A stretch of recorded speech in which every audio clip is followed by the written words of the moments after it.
31 जुलाई 2025 को श्री रविशंकर प्रसाद और सदन में प्रतिपक्ष के नेता सहित सत्ता पक्ष व प्रतिपक्ष के कुल 146 सदस्यों द्वारा हस्ताक्षरित निम्नलिखित प्रस्ताव की सूचना प्राप्त हुई है, जिसमें भारत के राष्ट्रपति को माननीय इलाहाबाद उच्च न्यायालय के वर्तमान न्यायाधीश न्यायमूर्ति यशवंत वर्मा को न्यायाधीश जांच अधिनियम 1968 की धारा 3 के साथ भारत के संविधान के अनुच्छेद 124(4) के साथ पठित अनुच्छेद 217 और अनुच्छेद 218 के अंतर्गत उच्च न्यायालय के न्यायाधीश के पद से हटाने के लिए एक समावेदन प्रस्तुत करने का प्रस्ताव है। ये सदन संकल्प करता है कि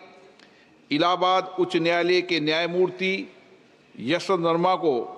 उनके निम्नलिखित कदाचार के लिए पद से हटाने के लिए महामहिम राष्ट्रपति जी को एक समावेदन प्रस्तुत किया जाए। दिल्ली उच्च न्यायालय के तत्कालीन न्यायाधीश न्यायमूर्ति यशवंत वर्मा वर्तमान में इलाहाबाद उच्च न्यायालय के न्यायाधीश के सक्रिय और कब्जे में नई दिल्ली स्थित 30 तुगलक क्रिसेंट परिसर में आग लगने के कारण अस्पष्टीकृत नकदी की बरामदगी के संबंध में भारत के सर्वोच्च न्यायालय द्वारा सार्वजनिक किया गया विवरण हमें 15 मार्च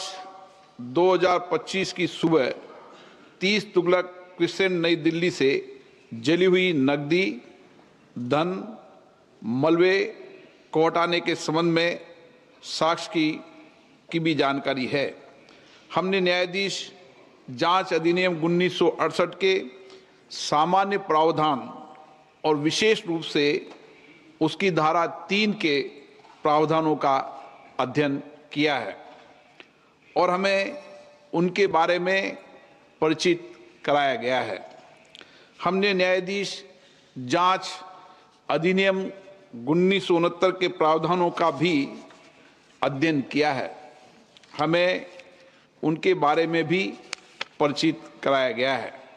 हमने सी रविचंद्र अय्यर बनाम न्यायमूर्ति A.M. भट्टाचार्य एवं अन्य 1995 5 SCC 457 केस में भारत के उच्चतम न्यायालय द्वारा घोषित कानूनों के साथ साथ अतिरिक्त जिला एवं सत्र न्यायाधीश X बनाम मध्य प्रदेश उच्च न्यायालय के मामले में दिए गए फैसलों से भी खुद को परिचित कर लिया है। 2015 4 SCC 91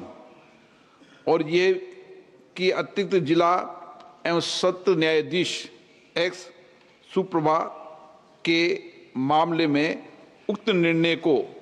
सामान्यता और विशेष रूप से पैरा 33 को पढ़ने पर यह स्पष्ट है कि दिल्ली उच्च न्यायालय के मुख्य न्यायाधीश ने न्यायमूर्ति यशवंत वर्मा के विरुद्ध शिकायत को गंभीर प्रकृति का पाया और उक्त निर्णय के पैरा 33 के तहत परिकल्पित इन हाउस प्रक्रिया का पालन किया। यह भी स्पष्ट है कि भारत के तत्कालीन मुख्य न्यायाधीश ने इस गंभीर एवं चौंकाने वाले घटना और तथ्यों पर विचार करने के बाद और न्यायमूर्ति यशवंत वर्मा की प्रतिक्रिया तथा दिल्ली उच्च न्यायालय के मुख्य न्यायाधीश की टिप्पणियों को ध्यान में रखते हुए ये राय बनाई कि इस विषय पर गहन जांच आवश्यक है। इसलिए भारत के तत्कालीन मुख्य न्यायाधीश ने अतिरिक्त जिला एवं सत्र न्यायाधीश एस सुप्रा के मामले में निर्णय के पेरा 33(3) में परिकल्पना के अनुसार एक 3 सदस्यीय समिति का गठन किया गया। हमें यह भी याद है कि भारत के माननीय तत्कालीन मुख्य न्यायाधीश ने समिति की रिपोर्ट भारत के महामहिम राष्ट्रपति और भारत के माननीय प्रधानमंत्री को भेजी है। ये स्पष्ट है कि भारत के माननीय तत्कालीन मुख्य न्यायाधीश ने अतिरिक्त जिला एवं सत्र न्यायाधीश एस सुप्रा के मामले में फैसले के पेरा 33(7) के प्रावधानों के अनुसार कार्य किया है,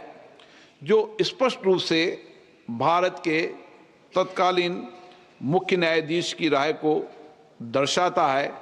कि पेरा 33(3) के तहत गठित समिति की रिपोर्ट में पाए गए आरोप इस प्रकृति के हैं कि उक्त न्यायाधीश को हटाने की कार्रवाई शुरू करने की आवश्यकता है। उपयुक्त तथ्यों के अवलोकन और सार्वजनिक रूप से उपलब्ध तथ्यों, न्यायमूर्ति यशवंत वर्मा के कब्जे वाले और उनके नियंत्रण में स्थित आधिकारिक परिसर से जली हुई नकदी की बरामदी और उसे हटाने से संबंधित परिस्थितियों की स्वतंत्र रूप से जांच करने के बाद हम स्वतंत्र रूप से ये भी पाते हैं कि भारत के संविधान के अनुच्छेद 124 के साथ पठित अनुच्छेद 217 और अनुच्छेद 218 के तहत हटाने की प्रक्रिया न्यायाधीश अधिनियम 1968 और उसके तहत बनाए गए नियमों के अनुसार शुरू की जानी चाहिए। वेदाक चरित्र और वित्तीय बौद्धिक ईमानदारी न्यायपालिका में एक आम आदमी द्वारा रखे गए विश्वास की नींव है और यह भी कि वर्तमान मामले से जुड़े तथ्य जो कि भ्रष्टाचार की ओर इशारा करते हैं वो भारत के संविधान के अनुच्छेद 124 के साथ अनुच्छेद 217 और अनुच्छेद 218 के तहत कार्रवाई और प्रक्रिया के योग्य हैं और संसद को इस विषय पर एक स्वर में बोलना चाहिए और देश के प्रत्येक नागरिक को सार्वजनिक जीवन में भ्रष्टाचार के प्रति जीरो टॉलरेंस के अपने संकल्प के बारे में एक स्पष्ट संदेश भेजना चाहिए। अतः हम भारतीय संविधान के अनुच्छेद 124 के साथ पठित अनुच्छेद 217 और अनुच्छेद 218 के अंतर्गत इलाहाबाद उच्च न्यायालय के न्यायाधीश न्यायमूर्ति यशवंत वर्मा को पद से हटाने के लिए ये प्रस्ताव प्रस्तुत करते हैं। कृपया इस प्रस्ताव पर आगे की कार्रवाई की जाए। इस प्रस्ताव को नियमानुसार उचित पाते हुए मैंने इसकी स्वीकृति प्रदान की है। न्यायाधीश जांच अधिनियम 1968 की धारा 3 की उपधारा 2 के अनुसार मैंने न्यायमूर्ति यशवंत वर्मा को पद से हटाने के अनुरोध के आधारों की जांच करने के उद्देश्य से निम्नलिखित 3 सदस्यों वाली एक समिति गठित की है। माननीय न्यायमूर्ति श्री अरविंद कुमार, न्यायाधीश उच्चतम न्यायालय, माननीय न्यायमूर्ति श्री मनिंदर मोहन श्रीवास्तव, मुख्य न्यायाधीश मद्रास उच्च न्यायालय, श्री बी.वी. आचार्य, वरिष्ठ अधिवक्ता, कर्नाटक उच्च न्यायालय। समिति यथाशीघ्र अपनी रिपोर्ट प्रस्तुत करेगी। जांच समिति की रिपोर्ट प्राप्त होने तक ये प्रस्ताव लंबित रहेगा। माननीय सदस्यगण,